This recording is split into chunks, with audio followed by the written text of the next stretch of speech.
Dead man tell no tales. Dead man tells no tales. In other words, Tanya McDonald is gone, and anything and everything can be said right now about her surrounding this case and all that, and she will not be able to defend anything. You know what still bugs me in my mind?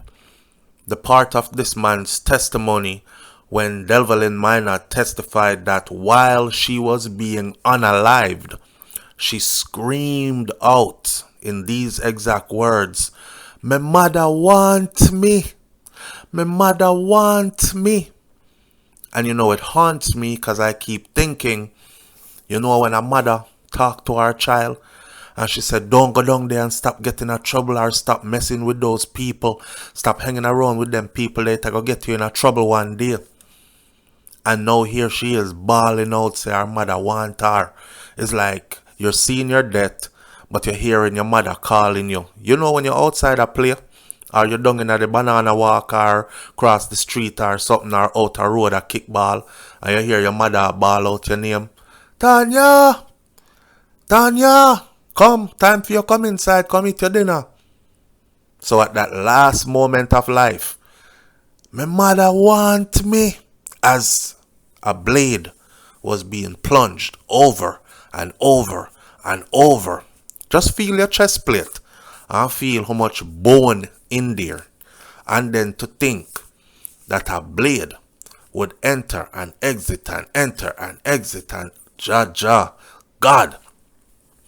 This situation is getting weirder because this same man, Delin Min, that is testifying, the same one that is said to be the alleged original hitman who could not carry out the hit but hired someone else to do it, but stood by and watched him do it. They said he busted out laughing in court as he got to the part in his testimony yesterday where he described the killing. Delin Min, the second witness in the murder trial of Everton Beachy Stout McDonald and Oscar Barnes on Friday, laughed for a few seconds under cross-examination as he recounted certain events on the night Tanya was unalived brutally. Minot, who is already serving a prison sentence of 19 years for being the contract killer in a deal where he would testify and they would be able to use that testimony against Beachy Stout and against Oscar Barnes. He has agreed to give evidence, so he turned state. Tanya's partially burnt body was found on the Sherwood Forest main road in Portland beside her burnt out motor car. It is also said that she had 10 knife stab wounds to the chest, throat slashed, burnt badly. Beachy Stout McDonald, according to Minot, had hired him to get rid of his wife and promised him $3 million for the job. Minot claimed that he received strict orders from the big man that I don't want her get no gunshot. I don't want you to do her that way and make it easy. I want her to suffer. I want you stab her up to death. And that he was to do it by himself. Those were the orders. Do it by yourself. If you remember the part where he testified that they went to the house and they climbed over the back fence and they were in the yard, and he said, I lied to Mr. Mack that night because Mr. Mack asked me, you and who was there? Because the people them up there tell me, said them say 2 man jump over the back fence. And he said, I lied that night, and I said, it's me alone was here, but it wasn't me alone. It was me and the person who eventually did the unaliving. He told the court that he subcontracted Oscar Barnes because he couldn't do it himself, right? Now, while recounting the night of the unaliving event in court on Friday, the 27th of October 2023, yesterday, Minot said, when I got to Sherwood Forest, I told her, me look pan her and me say, me soon come. And that's when I jump out of the car. I love her. I still loved her at that point. She asks, so where you going? Leave me. Because it's dark up there. And it's up around place round, I want party, I want dark space. So when he jumped out the car, after he told her to go up there, she said, where you going? Leave me. And him said, me soon come, man. But I didn't tell her that somebody was going to kill her. And remember, Oscar Barnes was sitting in the seat behind her. She was driving. So he's in the back seat, but on the side of the driver. He then told the courts that Oscar Barnes also stepped out of the car when he jumped out of the car. You know when you pull up and you tell somebody, you tell your driver, say, all right, stop right here, so. May I run up here so real quick, go take care of something, just stay right there so for a second. And it's dark up there and she goes, where you gonna leave me? So she thought Oscar Barnes was also jumping out the car behind her because he was sitting in the passenger seat beside her and he jumped out. This is his testimony. And then Oscar was jumping out too. But what Oscar did, according to him, was he opened the door, pretend he was jumping out, he put one foot out. While he's recounting the night, he said, I didn't tell her that somebody was going to kill her. He said, Mr. Barnes, Oscar Barnes, him step out of the car with one foot, but then him step back into the car. This was on the same side she was on. And this is where he burst into laughter as if it was something funny. Now, mind you, this man is also professing his love for Beach Stout's wife at the same time. We learned from earlier testimonies that he had had sexual relations with her, according to him. Now he is saying he was actually in love with her. But the story gets even more weird.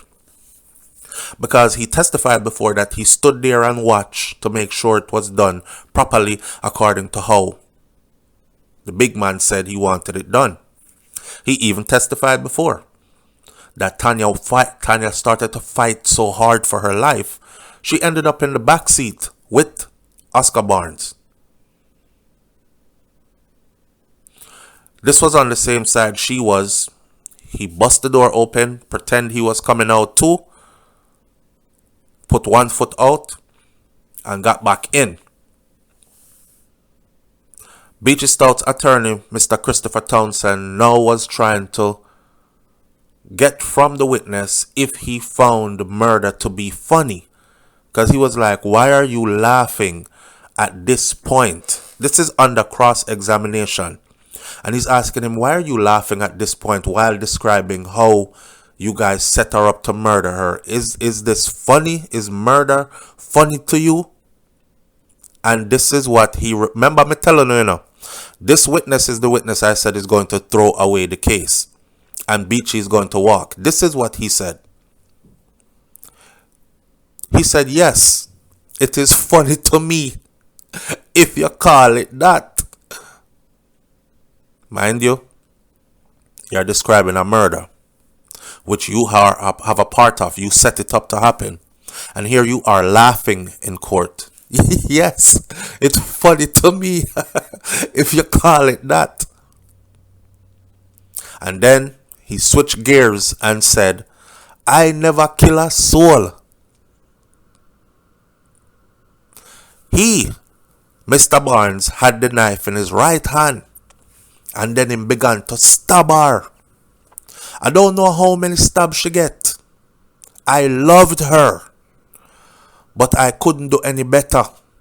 She was the woman I loved, he said. Now mind you, this man have woman in him yard, and have him picnic.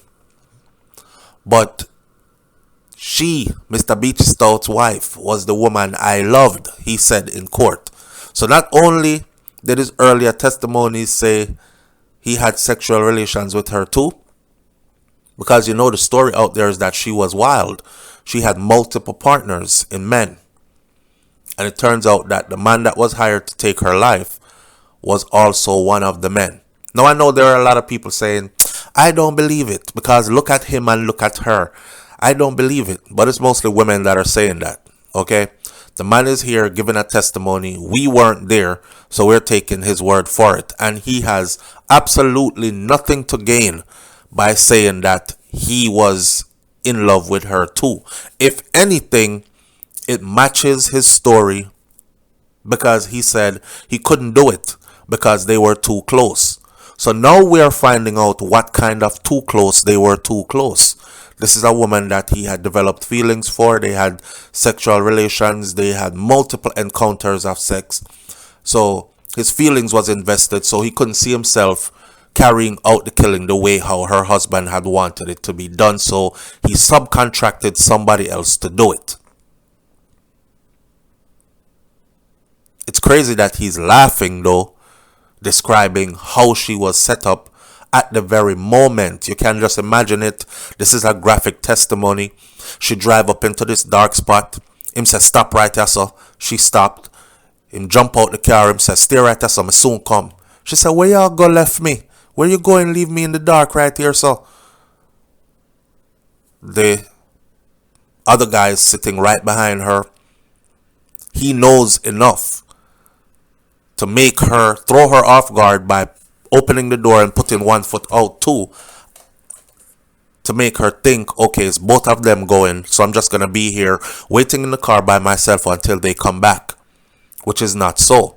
Completely off guard, he catches her, and according to Delin Min, Oscar Barnes begins to stab with the knife in his right hand. This is a very descriptive testimony.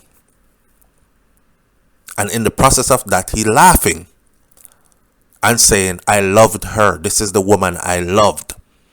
Now, under intense questioning from Townsend, which is Beachy Stout's attorney, Minot insisted that he never told the police anything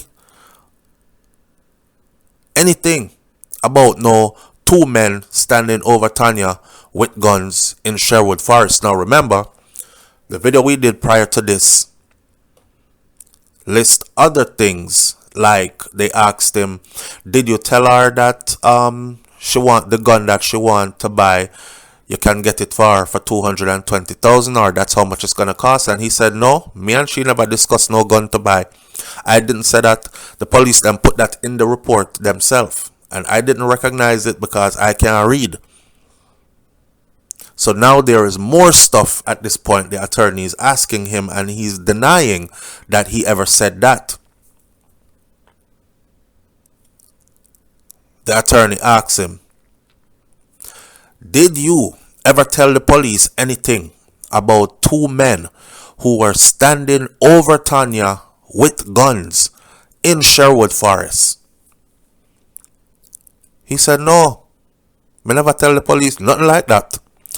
After the stabbing and injury, Minot claims that he ran over to see if he could help Tanya at this point. Him say, at this time, cry me a cry no. I was crying and I hug her up. I hugged her. I didn't save her though, because that was not the order that I got. So here he is, painting himself as very emotional, watching someone who he loved so much die, knowing he planned this, knowing also that he could save her or could have saved her, but chose not to, because that wasn't the order that he got. The order wasn't to maim her, hurt her. The order was to unalive her in a specific manner.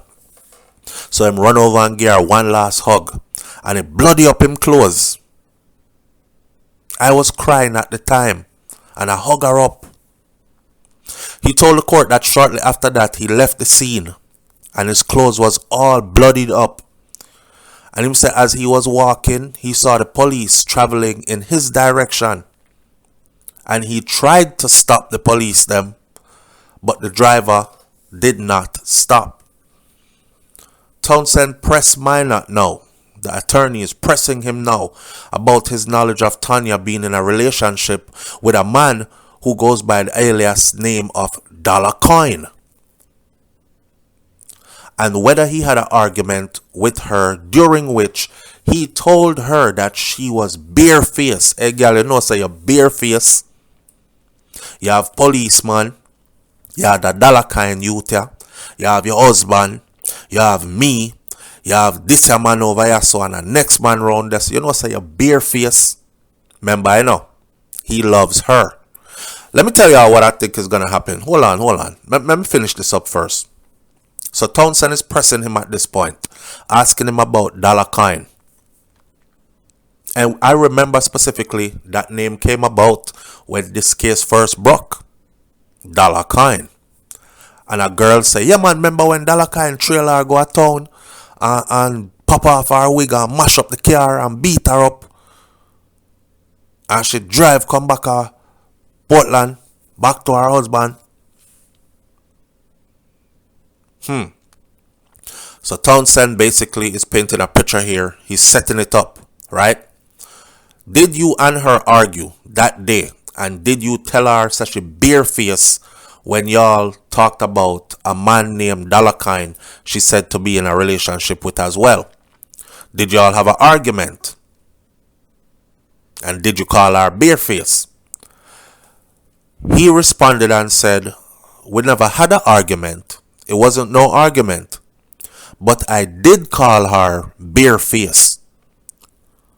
And sir, she wasn't killed on that same day when I told her that she was barefaced, said the witness. And that's where it ended. And the trial will continue on Monday. Clearly, if you have 2 cents out of 5, you see what's going on here. What Beachy Stout's attorney has been successful at doing so far is he has painted a picture that this man, Delin Min, was the one, yes, that took Tanya's life, but it had nothing to do with Mr. Beachy Stout. Mr. Beachy Stout didn't give you no order to take his wife's life. You are the one that did it because you, as you are claiming now, was in love with her.